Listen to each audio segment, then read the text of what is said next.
जा सकता है, लेकिन ये लाजमी नहीं होता और ये सिर्फ आज़ादी तौर पर हो सकता है। सूबेदार मेजर पाक आर्मी में वो सबसे बड़ा रैंक है जिसे एक आम सिपाही अचीव कर सकता है, बशर्ते ये कि सिपाही ने कमीशन टेस्ट पास ना किया हो। अगर सिपाही सर्विस के दौरान कमीशन टेस्ट पास कर लेता है तो वो कमीशन ऑफिसर्स में शामिल हो सकता है। बाकी सूबेदार मेजर को यूनिट का बाप इसलिए कहा जाता है कि ये वो वाहिद शख्स है जिसने एक ही यूनिट में सबसे ज़्यादा अरसा गुजारा, सबसे ज़्यादा तजर्बा इसके पास होता है।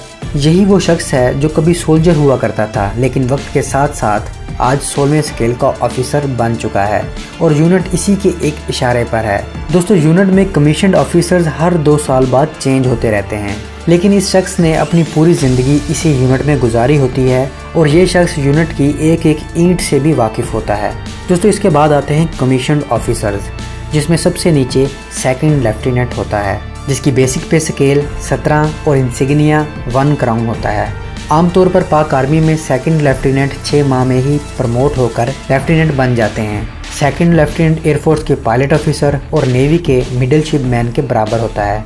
दोस्तों, सेकंड लेफ्टिनेंट जब पास आउट होकर यूनिट में आता है तो इसे 1 महीने के लिए सोल्जर्स के साथ रहना और खाना पीना होता है। इसके बाद आते हैं लेफ्टिनेंट, जिनकी बेसिक पे स्केल भी 17 होती है। इनके शोल्डर पर 2 क्राउन होते हैं। लेफ्टिनेंट एयरफोर्स के फ्लाइंग ऑफिसर और नेवी के सब लेफ्टिनेंट के बराबर होता है। इसके बाद कैप्टन रैंक आता है, जिसकी बेसिक पे स्केल भी 17 होती है, लेकिन ये सेकंड लेफ्टिनेंट और लेफ्टिनेंट से सीनियर होता है। कैप्टन के शोल्डर पर 3 क्राउन होते हैं और कैप्टन यूनिट में एक कंपनी को कमांड करता है। कैप्टन एयरफोर्स के फ्लाइट लेफ्टिनेंट और नेवी के लेफ्टिनेंट के बराबर होता है। कैप्टन के बाद मेजर का रैंक आता है, जिसका इंसिग्निया 1 क्रेसेंट एंड स्टार है। मेजर की बेसिक पे स्केल 18 होती है। मेजर को फील्ड ऑफिसर्स का सबसे जूनियर ऑफिसर समझा जाता है। मेजर को टिपिकली ऑपरेशन ऑफिसर्स के तौर पर भी असाइन किया जाता है। मेजर 2IC यानी सेकंड इन कमांड के तौर पर भी काम करता है, यानी लेफ्टिनेंट कर्नल की गैर मौजूदगी में ये पूरी यूनिट या रेजिमेंट को कमांड करता है।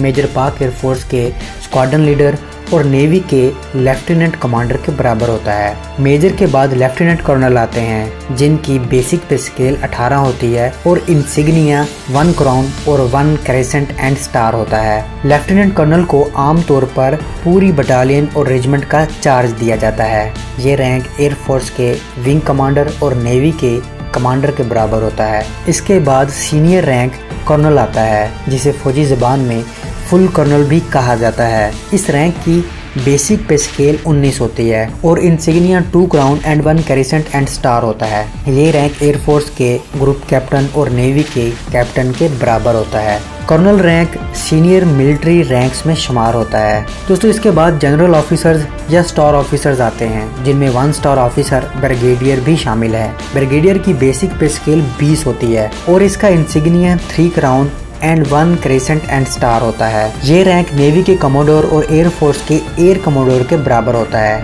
ब्रिगेडियर एक पूरे ब्रिगेड को कमांड करता है और एक ब्रिगेड में 3 या 3 से ज्यादा यूनिट्स होती हैं। दोस्तों, इसके बाद 2 स्टार ऑफिसर मेजर जनरल आता है। मेजर जनरल की बेसिक पे स्केल 21 होती है और इसका insignia 1 cross baton and sabre और 1 क्राउन होता है। यह ऑफिसर नेवी के रियर एडमिरल और एयरफोर्स के एयर वाइस मार्शल के बराबर होता है। मेजर जनरल डिवीजन को कमांड करता है और एक डिव में कम से कम 3 ब्रिगेड होते हैं। और आपको ये भी बता दें कि पाकिस्तान आर्मी में 3 फौजी खवातीन मेजर जनरल के ओहदे पर फायज हो चुकी हैं, जिनमें पहली शाहिदा मलिक, दूसरी शाहिदा बादशाह और तीसरी निगार जौहर खान हैं। दोस्तों, इसके बाद 3 स्टार लेफ्टिनेंट जनरल आता है, जिसकी बेसिक पे स्केल 22 है और insignia 1 cross baton and sabre और 1 क्रेसेंट एंड स्टार है। ये रैंक नेवी के वाइस एडमिरल और एयरफोर्स के एयर मार्शल के बराबर होता है। लेफ्टिनेंट जनरल पूरी एक आर्मी कोर को कमांड करता है और एक कोर में कम से कम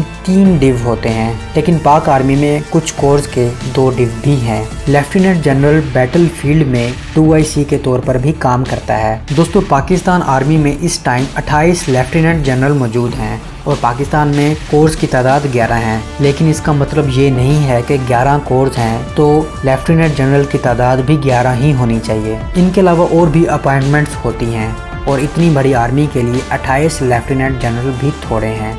लेफ्टिनेंट जनरल के बाद आता है आर्मी का सबसे बड़ा ओहदा जनरल का, जो कि नेवी के एडमिरल और एयर फोर्स के एयर चीफ मार्शल के बराबर होता है।